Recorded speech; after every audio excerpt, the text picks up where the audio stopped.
Queridos, que bom estar aqui, rever pastor Gilson, quanto tempo que eu não o via pessoalmente, rever pessoas que eu amo tanto lá de Missões Nacionais, que caminhamos juntos durante algum tempo, rever também meu querido Eli, sua família e a igreja. Haja vista que eu estive aqui, eu acho que talvez ninguém se lembre, né, porque há muito tempo, rever o Estélio também, né, quanto tempo? Tem 14 anos, eu acho que eu estive aqui numa conferência parecida com essa.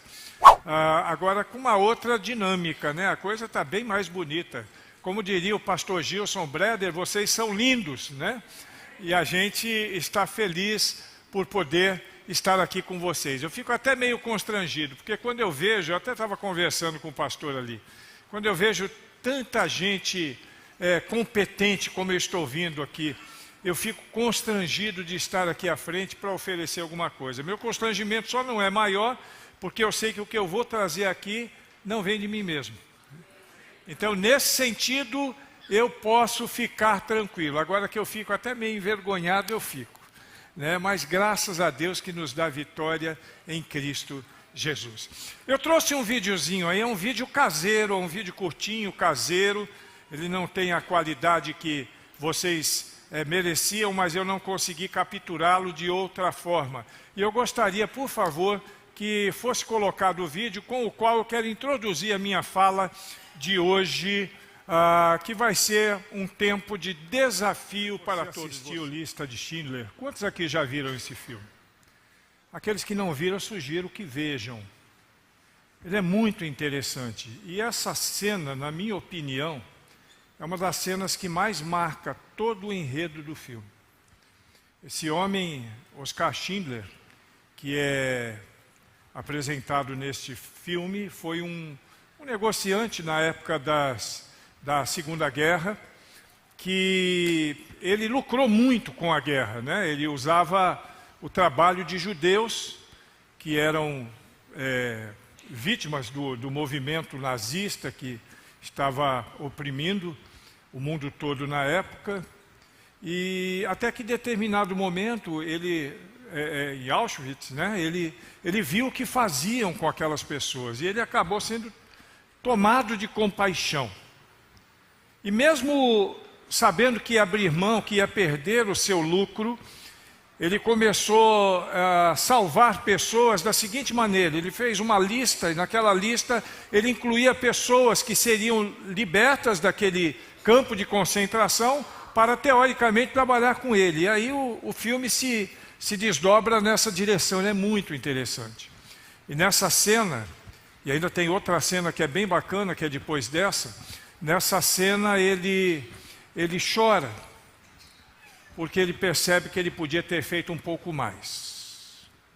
E um pouco mais que ele fizesse, poderia ter representado mais uma, ou duas, ou quatro, ou sei lá quantas vidas que ele poderia ter salvado. Foram 6 milhões de pessoas que morreram, dos judeus, naquele evento. E eu gosto desta cena para poder nos trazer a uma reflexão sobre qual tem sido a nossa prioridade na igreja. E para isso, então, agora nós vamos nos remeter à palavra de Deus no livro de Atos dos Apóstolos. No capítulo de número 20, nós vamos ler dos versículos 17 até o versículo 24, de onde eu quero trazer a palavra para que nós possamos então entender o que Deus tem para nós neste dia, tendo como pano de fundo esse lamento de Oskar Schindler no final da sua caminhada. Ali naquele momento é quando Auschwitz é tomada pelos soviéticos, né? E aí então ele tem agora que encarar os tribunais nos quais ele iria encarar como um autêntico nazista, só que os próprios judeus se organizaram para tentar minimizar a dor dele.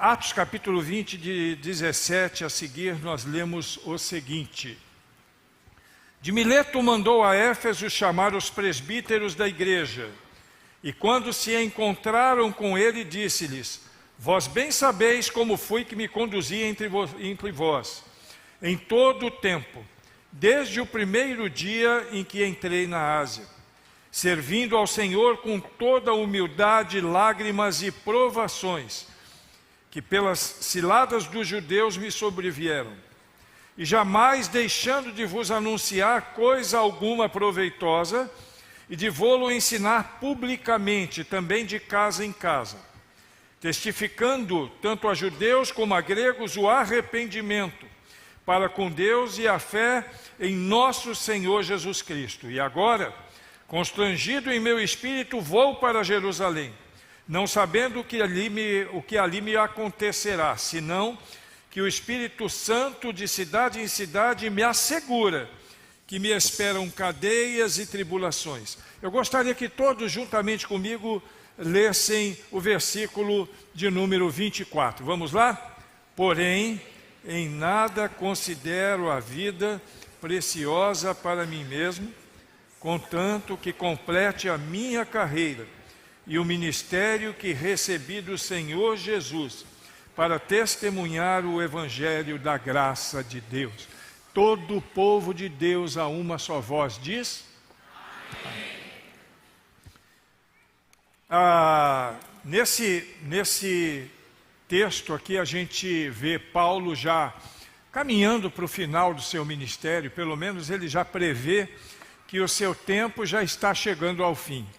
Paulo é o grande apóstolo dos gentios. Ele vem como o braço forte da igreja na expansão, então é o maior missionário. Claro que depois de Jesus Cristo. Jesus Cristo é o maior de todos os missionários. Mas Paulo aqui ele vem com essa força e ele já trabalhou, já labutou em toda a Ásia Menor, é o grande plantador de igrejas, é o grande desenvolvedor de igrejas naquela área, era aquele que comissionava os missionários, que colocava os missionários no campo, é aquele que orientava os missionários, é aquele que cuidava dessa turma de uma maneira muito especial. Aliás, ele serve para nós, dentro dessa perspectiva missionária, em todas as áreas a gente vai aprender alguma coisa com ele. Desde cuidar do missionário até o envio de missionário, até o trabalho missionário e daí por diante. É o grande missionário, então é um personagem que serve de exemplo para nós hoje. E aqui nesse momento de sua vida, ele está ali em Mileto e ele convida os líderes da igreja de Éfeso para que estejam com ele. Ele gostaria de conversar com aquelas pessoas e dar algumas orientações para aqueles homens, para aquelas pessoas que estavam ali, que eram os seus discípulos, né? Por assim dizer, pessoas que ele conduziu ao ministério e que conduzia nas suas práticas ministeriais. E ali então ele dá um testemunho rápido, dizendo daquilo que ele já fez, da certeza, da convicção que ele tinha de que tudo aquilo que ele fez assim com bastante entusiasmo, com bastante emoção, com lágrimas, embaixo de todo tipo de provocação, de cilada que veio por cima dele. E mais do que isso, ele dizia: isso não é tudo. Eu ainda vou encarar alguns problemas, porque agora eu vou voltar para Jerusalém. E eu sei que lá em Jerusalém, me desculpe a expressão, o bicho vai pegar para mim. Eu sei que lá em Jerusalém, e pelo menos é o que o Espírito Santo de Deus está falando para mim, o que tem para mim lá é muita luta, de cidade em cidade. Me esperam cadeias e me esperam tribulações. Paulo ele não estava enganado quando ele se movimentava dentro de uma perspectiva missionária. E ser missionário é difícil, a gente sabe disso, é prazeroso. É a melhor coisa que pode existir na vida de uma pessoa cristã que se dedica ao Evangelho, mas é difícil. Eu sei porque a minha vida toda foi missionária, desde quando eu me converti. Eu me converti dentro de uma penitenciária. Há 36 anos atrás eu me converti na penitenciária da Mata Escura, em Salvador. Eu era um presidiário, uma pessoa que vivia uma vida dramática, já estava preso há algum tempo, já tinha fugido, para você ter uma ideia, eu tinha fugido da penitenciária 2 vezes. e me encontro com Jesus Cristo. A partir do momento que eu me encontro com Jesus Cristo, eu já sinto o toque da vocação na minha vida. Deus já começou a falar para mim: olha, filho, eu tenho algo na sua vida aí, você vai precisar assumir. E eu digo isso porque com 3 meses na penitenciária, eu já era líder do grupo de evangélicos dentro daquele presídio. E fiquei por ali. E eu sei o quanto foi difícil ser missionário, e nesse caso literalmente autóctone, né? Dentro do presídio, e encarando um monte de dificuldades, até porque antes da minha conversão, como eu era um cara completamente envolvido com o crime, então eu tinha alguns inimigos, eu tinha um certo prestígio naquele meio, e de um dia para o outro, o Godoy, ele deixa de ser quem era para poder se tornar crente. Que coisa doida essa, o cara entrou na lei de crente, como se falava antigamente, né? Os mais velhos vão se lembrar disso, os mais novos não, mas os mais velhos vão se lembrar disso. Dali eu fui para o Carandiru, fiquei mais ainda, alguns anos ainda no Carandiru, e sempre nessa pegada missionária. Eu digo pegada missionária porque, por exemplo, no Carandiru foram 2 entradas. A primeira como marginal, entrada e saída. A segunda como homem de Deus, entrada e saída. Então os últimos 3 anos do meu cumprimento de pena, que foram 7, foram no Carandiru. E eu saí no ano daquele famoso massacre, 92 foi quando eu saí. Mas eu nunca abri mão de exercer o meu ministério missionário. Eu estou dizendo isso para você entender que o ministério de missões na minha vida é desde a minha origem. Eu nasci há 36 anos atrás. Há 35 anos e 9 meses eu sou missionário. Desse jeito. Saí de lá, logo depois ou melhor, no ano do massacre, um pouco antes. E já fui para o campo missionário. Em 92 já era missionário. 92. Convenção Batista Baiana. Só que eu entrei na convenção não como missionário, eu era secretário. E não era secretário geral não, era o secretário mesmo da máquina de datilografia, que é o que nós tínhamos na época. Eu acho que alguns aqui nem sabem mais o que é uma máquina de datilografia, né? É um computador sem memória, vamos dizer assim que vai todo mundo entender. Um computador sem memória, né? Até que inventaram aquela que você digitava e apertava o botão, ela ia sozinha. É o início, acho que é a vovó da época da informática na digitação. Fui para o campo missionário na Bahia. Do campo missionário da Bahia, eu fui para o Espírito Santo, trabalhei na Convenção Batista do Estado do Espírito Santo, missionário. De lá eu fui para a Junta de Missões Nacionais, onde trabalhei juntamente com os meus amigos ali, como missionário. Eu fazia a gestão estratégica de uma das áreas de missões nacionais. Saí de missões nacionais e eu fui para a Convenção Batista Mineira. Fazer o quê? Ser missionário. E atualmente eu sou missionário sendo um pastor de igreja local há 5 anos. E eu sei como é difícil. Eu olho para vocês aqui, missionários, e olho para você que tem esse desejo, ou talvez que nem tenha ainda o desejo, mas isso vai ser despertado em nome de Jesus Cristo, porque eu disse uma coisa aqui que eu quero repetir agora, e eu quero que você preste bem atenção no que eu vou te falar. Nós, os batistas, temos como princípio o seguinte: todo batista é missionário. Todo. Aí você vai dizer: olha, mas não são só esses que estão aqui de mostarda. Não, todo mundo. Esses talvez sejam, vou colocar entre aspas para não soar mal, só para a gente entender. Esses talvez sejam os profissionais. Mas todos nós temos uma missão. A grande comissão foi dada para todo mundo. É difícil, mas é prazeroso, é gostoso.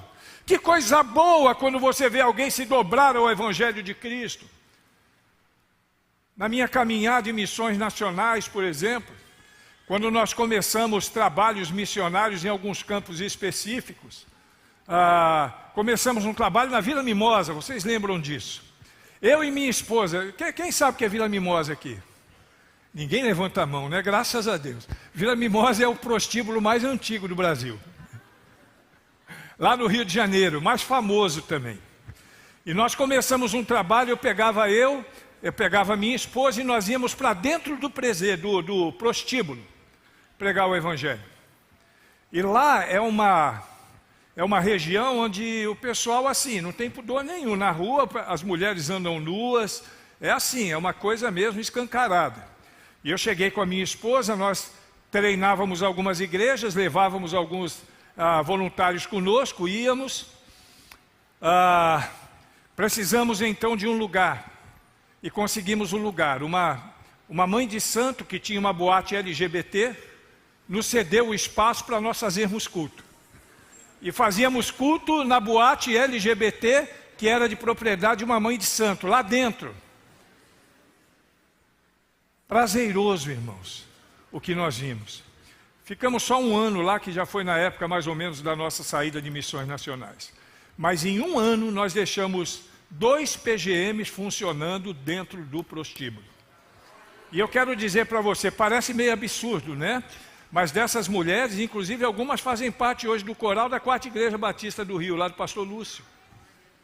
Porque se converteram. Era difícil, elas não entendiam bem o que era conversão. Eu me lembro de uma irmã, porque ela se decidiu. E depois de algum tempo eu encontrei, falei, e aí, como é que você está? Você está bem? Ela falou, eu estou bem, graças a Deus. Agora, com essa nova vida, a coisa está bacana. Eu falei, como é que você está sobrevivendo? Ela falou, olha, eu só vou na Vila Mimosa de vez em quando agora para arrumar um dinheiro, mas agora eu sou crente. Faz parte, é um processo. Qual é o processo, pastor Leno? É um processo, nem todo mundo vai abraçar isso imediatamente. Eu abracei imediatamente, alguns passam pelo processo de conversão, e eu quero garantir para você, nessa igreja aqui não, mas por aí está cheio de crente que ainda não passou pelo processo que está dentro dos nossos arraiais. Pode acreditar no que eu estou te dizendo. Não nesses mesmos termos que eu acabei de citar, mas em outros tantos.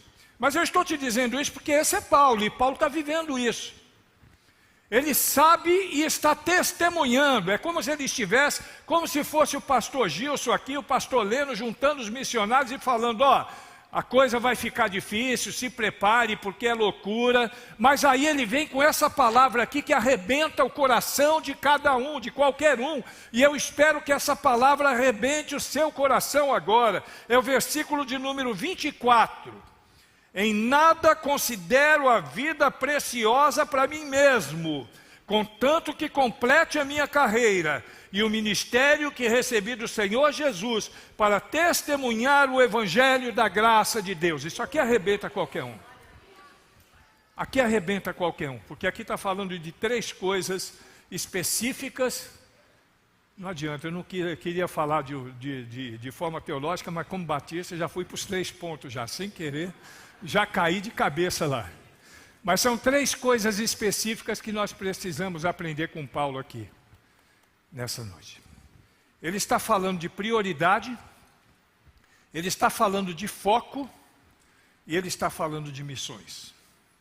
E é isso que eu quero compartilhar para vocês que já são missionários, para aqueles que almejam ser missionários, e para aqueles que nem sabem ainda que são missionários e que serão missionários, que um dia vão estar com uma camisa, acho que não dessa cor, porque se todo ano for a mesma cor, não vai ficar legal, né?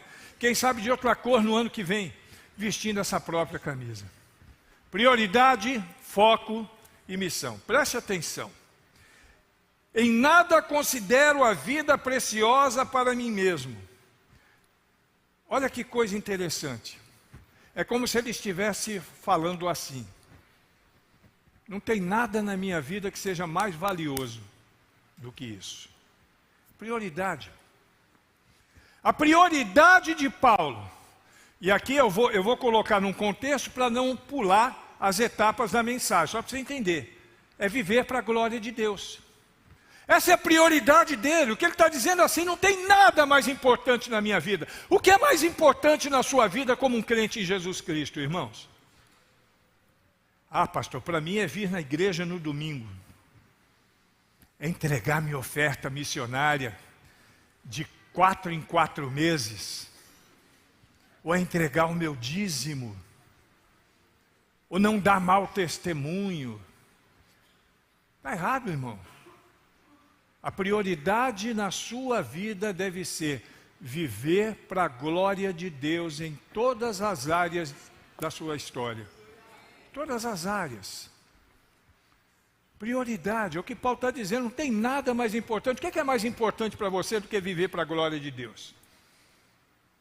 Talvez alguns até, não, para mim não tem nada, mas na prática não seja bem assim. E aí a gente tem que lembrar, e não pode se esquecer, que nós precisamos conjugar o nosso discurso com a nossa prática.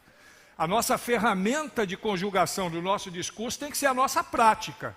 Ou o contrário, a nossa ferramenta da nossa vida tem que ser o nosso discurso. O importante é que as duas coisas sigam juntos. Não existe, não deve existir nada mais importante na nossa vida do que viver para a glória de Deus.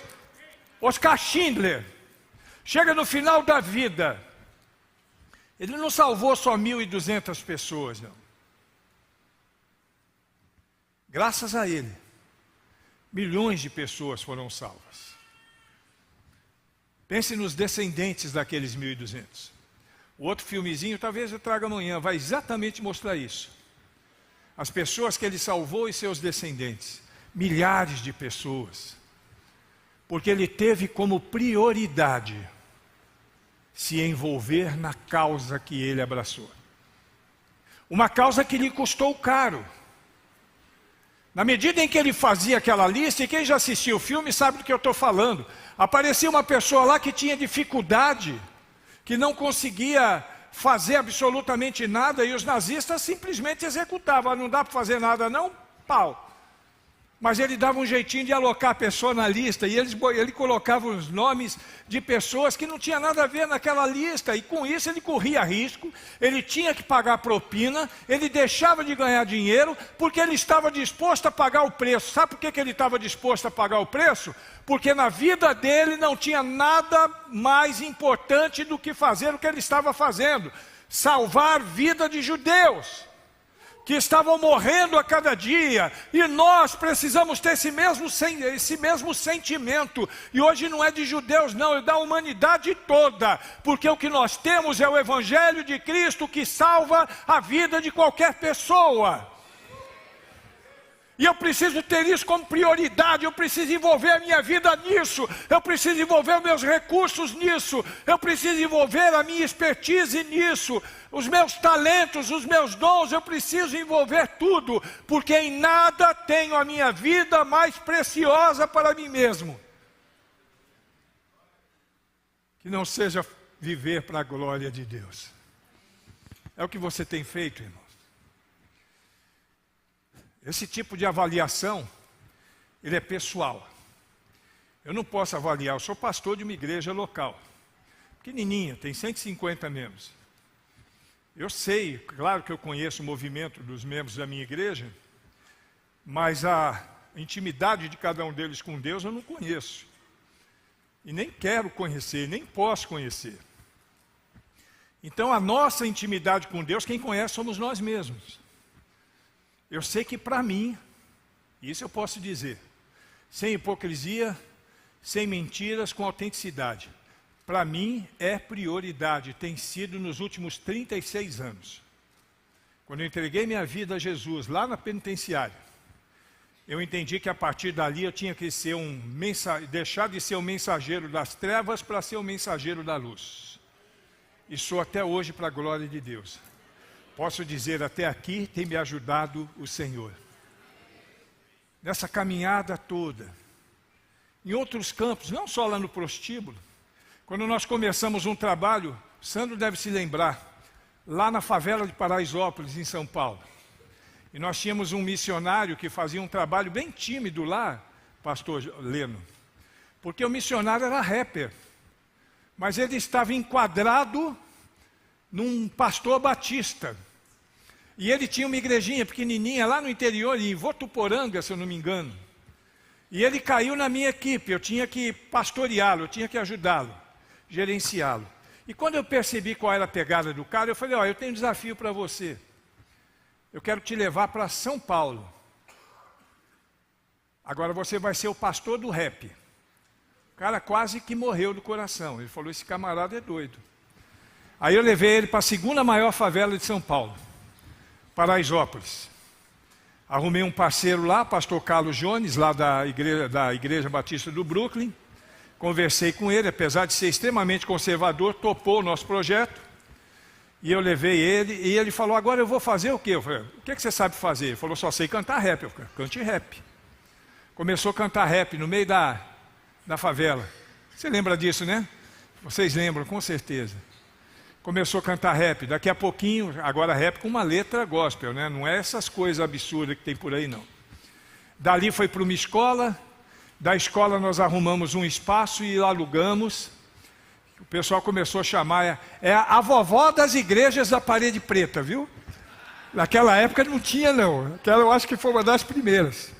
Mas também era uma igreja que começava com hip hop e terminava com aquela dança, né? E no começo eram só os rappers que iam para lá e ficavam impressionados, porque aquele cantor de rap, ele trazia uma mensagem de Cristo no coração. Hoje está lá, vai organizar esse ano. Uma igreja que não tem só os cantores de hip hop, tem os cantores de hip hop, os seus familiares, os seus vizinhos, a comunidade está toda lá. Prioridade, irmão, quando você foca, e aí é o segundo ponto, é o foco, né? Quando você tem uma prioridade e você sabe o que você quer, você vai longe. O segundo ponto, porque o relógio está correndo contra mim. Em nada considero a vida preciosa para mim mesmo, contanto que complete a minha carreira e o ministério que recebi do Senhor Jesus. Ele tem prioridade, mas ele tem também foco. Ter foco é saber para onde você vai. Eu já vi aqui hoje uma missionária que trabalha com índios, um casal que trabalha com índios. Vi aqui o pessoal do Elas. Parabéns para vocês, né? Que coisa linda. Vi alguns outros projetos aqui também. Tem que ter foco. Quando o Sandro começou com a esposa dele fazer o ministério, desenvolver lá no Rio de Janeiro o ministério de cuidado integral do missionário, ele chegou com gosto de gás. Foi meu vizinho, a gente morava ali na Tijuca, pertinho, né? Chegou com gosto de gás, com foco. Por isso que estão onde estão hoje. Continuam fazendo o trabalho para a glória de Deus. O que Paulo fazia era isso, tenha foco, ele sabe para onde ele ia, ele sabia o que ele queria. Eu quero saber de você, você sabe para onde você vai, você sabe o que você quer, você tem uma direção a seguir, ou você está indo, como diria Benito de Paula, vivendo essa vida do jeito que ela me levar? Não dá, né? Você tem que ter um foco. A sua prioridade já está definida. A sua prioridade é viver para a glória de Deus, amém? Então você precisa ter um foco, em qual área, de que forma? E aí a gente pensa em missões. Eu disse aqui que todo mundo aqui é missionário. E você sabe que é. Então, como missionário, nós temos um jargão, todo missionário de carreira sabe, né? Missões se faz de 3 maneiras. Vamos ver se quem sabe aí. Com as mãos dos que ofertam, com os pés dos que... e com os joelhos do que? Só que tem uma coisa, não é para você fazer uma escolha, isso não é uma prova de múltipla escolha. Você tem que fazer as 3 coisas. Você tem que orar, você tem que ser um intercessor de missões. Você tem que investir em missões e você tem que ir também. Eu não sei como é que funcionam as visitas missionárias aqui, se não funciona ainda, pastor, permita-me uma sugestão. Faça intercâmbios missionários com tantos missionários, visitas missionárias, ações missionárias de campo. Mas tem que ter foco, tem que saber para onde vai. Tem que saber o que você espera, o que você deseja.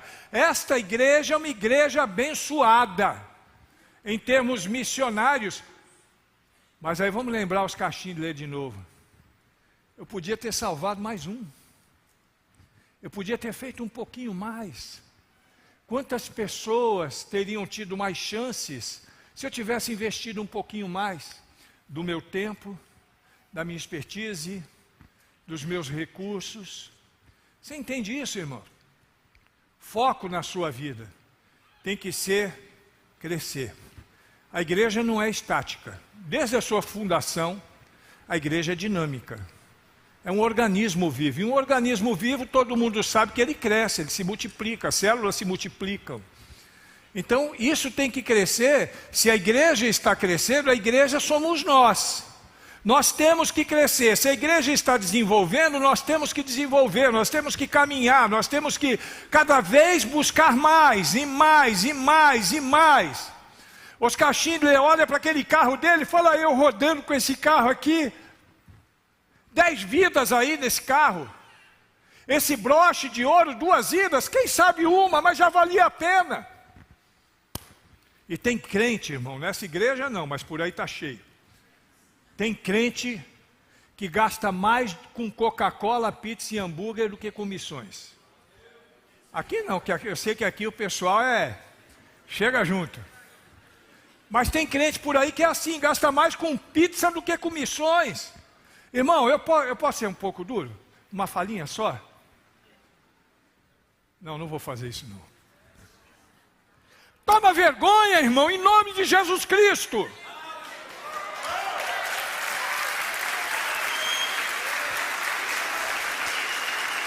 Toma vergonha, irmão. A prioridade é missões, a prioridade é adoração, a prioridade é viver para a glória de Deus.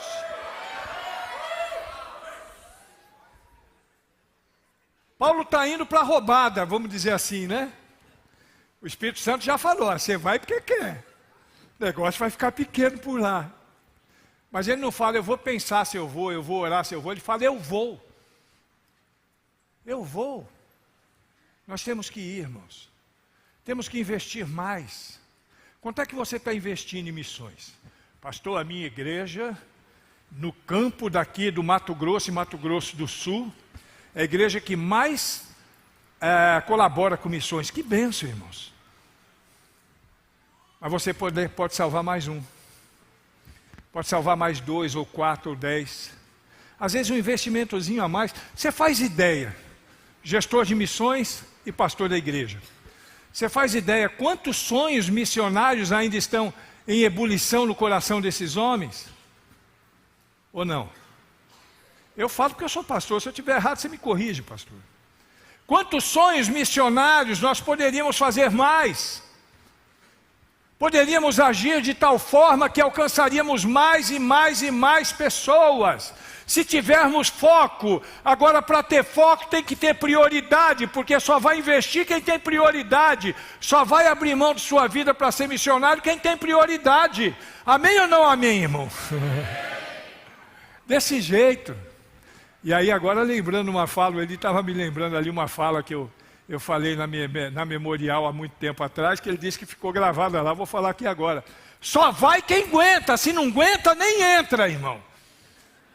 Só vai quem aguenta. É o que se espera. E aí para fechar, porque o relógio já está brigando comigo ali. Em nada considera preciosa para mim mesmo a minha vida, contanto que cumpra a minha carreira, prioridade e foco. E o ministério que recebi do Senhor Jesus. Vamos ver qual é o ministério dele agora? No finalzinho do texto.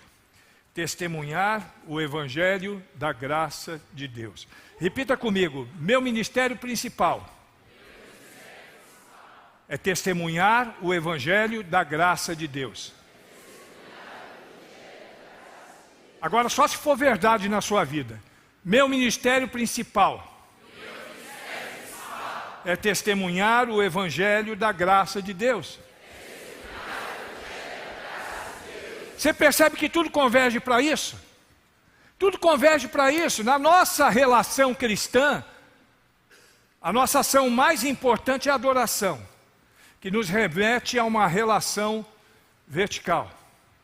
Mas na nossa relação cristã não tem nada que seja mais importante do que isso.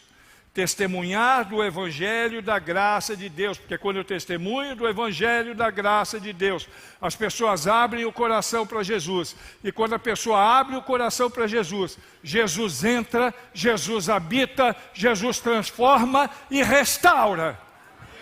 Faz o que fez comigo dentro da penitenciária. Pegou um marginal, homicida, ladrão, traficante, me transformou. Aí pegou minha esposa lá na rua, lésbica, dependente química, violenta, transformou, levou ela um dia na prisão para fazer um trabalho de evangelismo no cárcere. Quando ela chega, a primeira pessoa que ela vê é o bonitão aqui.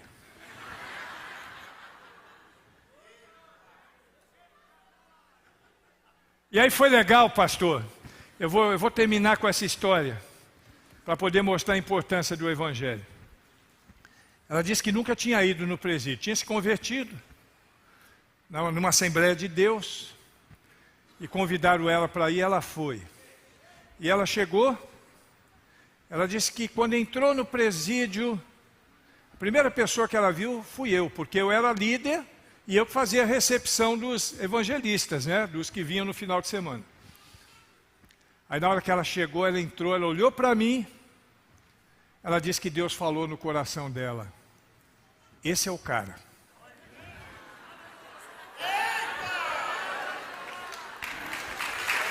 Aí,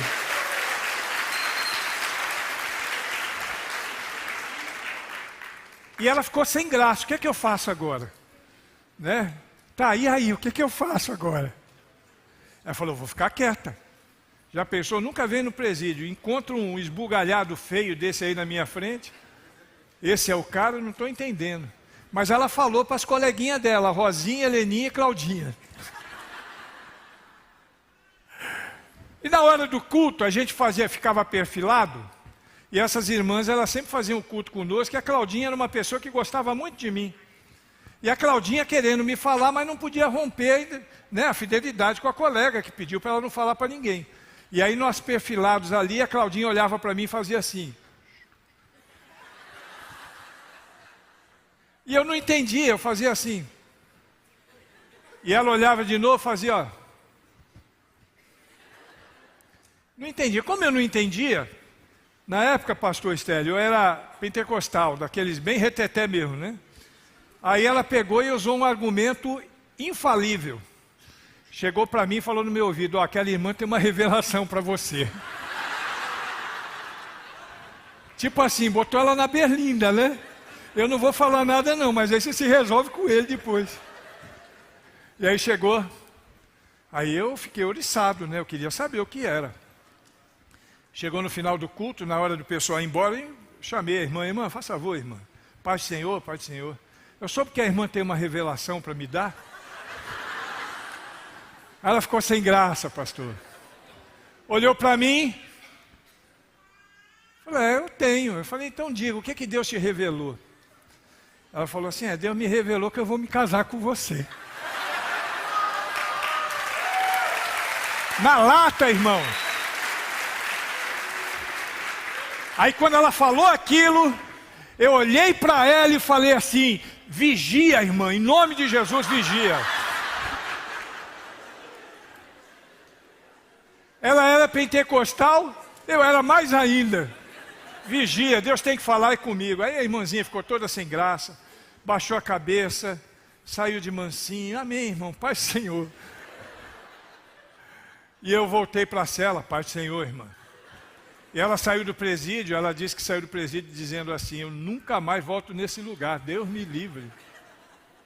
E eu fui para minha cela pensando assim: mas que irmãzinha cara de pau. Mas passou a semana, e aí na semana seguinte ela apareceu. Aí ela entrou, eu estava na porta como sempre. Ela olhou para mim, eu olhei para ela. Sabe aquelas coisas que é Deus que faz? E desde então, já são 35 anos que nós caminhamos juntos para a glória de Deus. Ó, e fica a dica, hein? Fica a dica aí. Se tiver irmã solteira aqui, faz um trabalho de evangelismo no presídio, quem sabe? Quem sabe? Pode ser que dê certo. Amém, irmãs? Olha, tem amém, viu? Tem eco no meio do pessoal. Prioridade e foco nas missões. E eu estou contando essa história minha para você ver o que o Evangelho pode fazer. Uma pessoa que vem do crime, uma pessoa que vem de uma vida de intimidade equivocada, as duas se juntam e hoje nós vivemos para a glória de Deus. Eu estou falando aqui, ela está falando num retiro lá em Porto Seguro. Porque Deus é fiel. Deus é fiel. Agora, a minha situação está resolvida. Quer dizer, não está resolvida porque eu ainda tenho mais alguns anos para viver, né? O pastor, eu quero até agradecer o carinho dessa igreja. O pastor Leno, ele fez serviço completo. Ele conseguiu médico, comprou remédio e ainda já fez até um contato com o pessoal da Pax, né? Até agora eu não entendi o que é Pax, não. Mas ele fez um contato com o pessoal da Pax e ele falou, se nada der certo aqui, aqui resolve.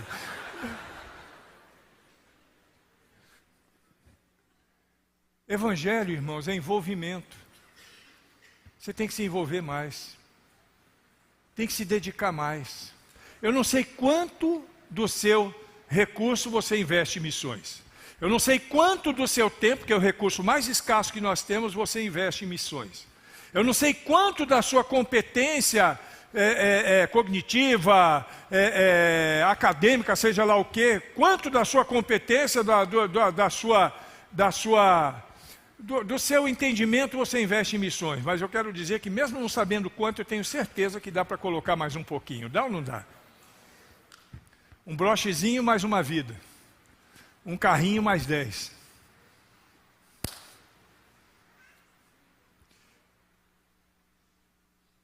Eu tenho 50 segundos para falar para você agora o seguinte. Feche os seus olhos aí.